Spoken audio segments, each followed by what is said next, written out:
سلام، وقتتون بخیر.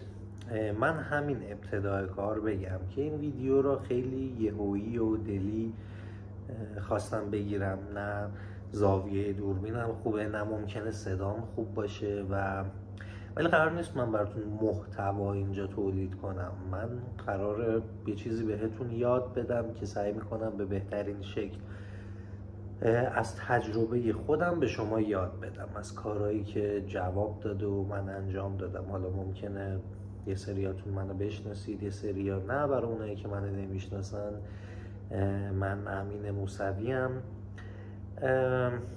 میگن کارآفرینی و کارخونه ویلاهای پیش ساخته دارم و یه چند تا شغل دیگه هم دارم که الان میخوام یکیشو بهتون توضیح بدم.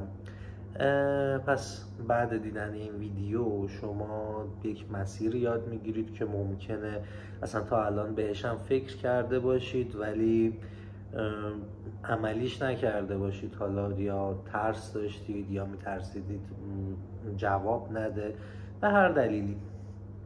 من میخوام یکی از پرسودترین کارهایی که انجام دادم و براتون بگم. من عذرخواهی میکنم بینشم، چون نیاز دارم ضرب در کنم از این گوشیم استفاده میکنم تو ماشین حساب. خب اینو فعلا میذارمش اینجا. من همیشه داشتم فکر میکردم که دوست داشتم یه محصولی داشته باشم که تاریخ انقضا نداشته باشه، خراب نشه، به هیچ عنوان ضرر نشه، فروشش خوب باشه و به محصول عطر رسیدم. عطر اتکلون، از این اتکلونا که تو سوپرمارکت ها میفروشن. از سوپریا البته مشورت گرفتم، میخواستم ببینم کدوم محصول حاشیه سودش بالاست. یه سری ندارم پیشم الان، دم دستم نیست. یه سری اتکلان های جیبی، حالا مثلا در حد 30 میل و 20 میل و من اومدم که حدود حالا 50,000 تا، حالا دقیقش نمیتونم بگم، ولی اومدم یه پک طراحی کردم، پک های 48 تایی با مثلا 6 تا رایحه مختلف. اومدم یه تولیدی عمده پیدا کردم، به اونجا دادم که برام اتکلان بسازه با برند خودم. روی شیشهاش تمام برند خودم خورد و چیدن داخل استندا و به فرض مثال من 50 تا پک 48 تایی اتکلون داشتم. 50 ضرب در 48 یعنی 2400 تا دونه اتکلون داشتم و در واقع 50 تا پک. کاری که من باید میکردم این بود که آقا دو تا حالت دارم، یا من برم 50 تا پک ها به سوپرمارکت بفروشم، یا 50 تا پک ها برم به صورت امانی بذارم پیش سوپرمارکت و هر چند روز یه بار بهش سر بزنم، هرچی فروخته بود جایگزین کنم و پولشو بگیرم. میخوام حاشیه سودشو بهتون بگم. الان این لحظه قیمت ها خب فرق کرده. توی سوپرمارکت ها 200 220 اینجوری داره فروخته میشه، حالا 180 هم البته دارن میفروشن این اتکلانا رو. پای من چقدر در میومد؟ پای من 50 و خورده ای. پای من این لحظه 50 آقا با بسته بندی و با استندش بگو 65 تومن اصلا پای من در میاد. الان پس من 50 تا پک دارم، 50 تا پک 48 تایی،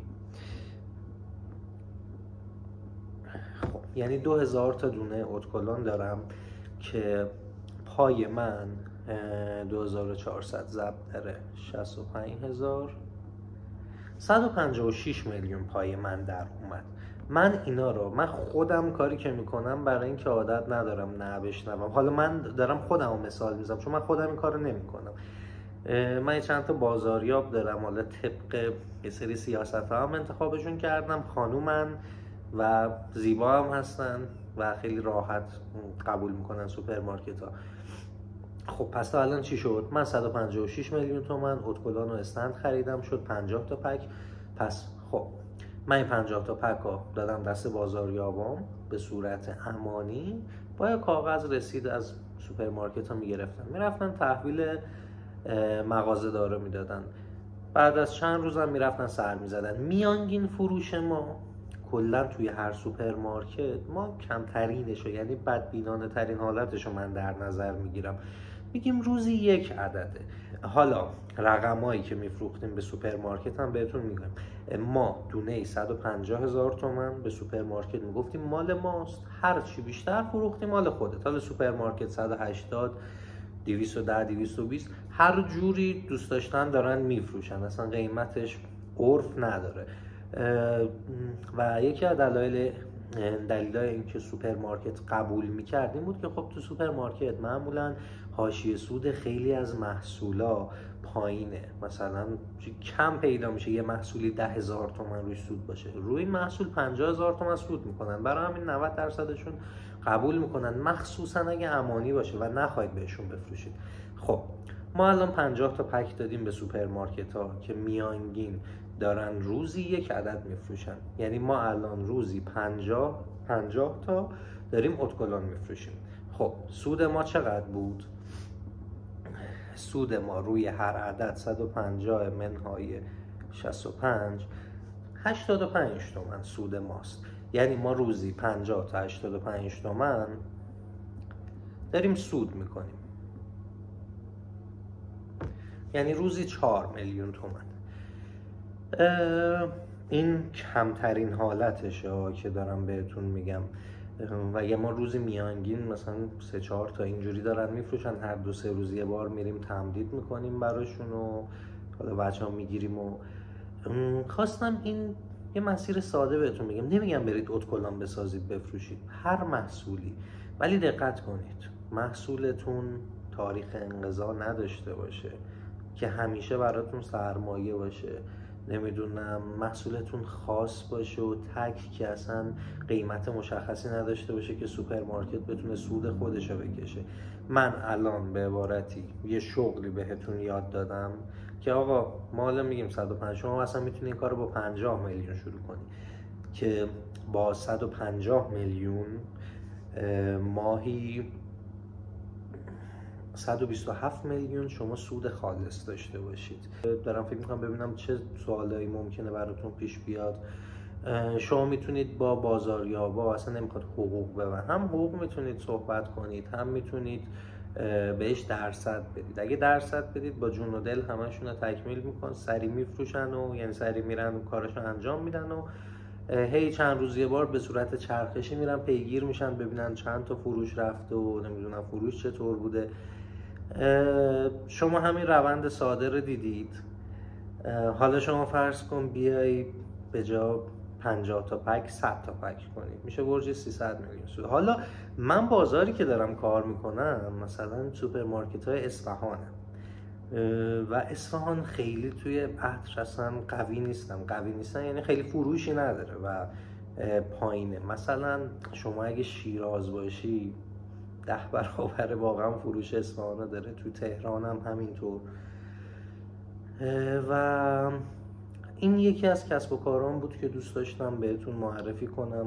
1000 تا محصول دیگه هست که میتونید اصلا محصول از چین بیارید، نمیدونم همین OTG کابل شارژ، نمیدونم یه سری تخت نرد جیبی هست، محصول که فراوونه و سود خوبی هم بکنید به عنوان یه کار دائم. من خودم این کارا رو به عنوان سرگرمی انجام میدم، راستش حوصله‌ام که سر میره باید یه کاری بکنم و یه تعصب خاصی رو برندم که اسمش آذره دارم. همه کارهایی هم که میکنم، چه عطرم، چه قهوهم، چه کار دیگه هم، همشون برندشون آذره. یعنی جایی اگه تو سوپرمارکتی نمیدونم محصولی که نمیشد آذر بدونید کلا من پشت این قضیه‌ام.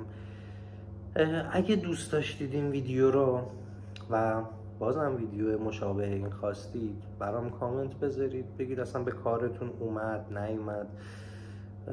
حتما کامنتاتون رو میخونم و از کسب و کارهای دیگه هم میذارم. من 14-15 تا دیگه حداقل کار دارم که میتونم بهتون آموزش بدم و خوشحال میشم نظرتون رو بگید. سابسکرایب هم یادتون نره، یه لایک و دستتون هم درد نکنه. اگه سوالی هم داشتید همونجا کامنت کنید، من جوابتون رو میدم.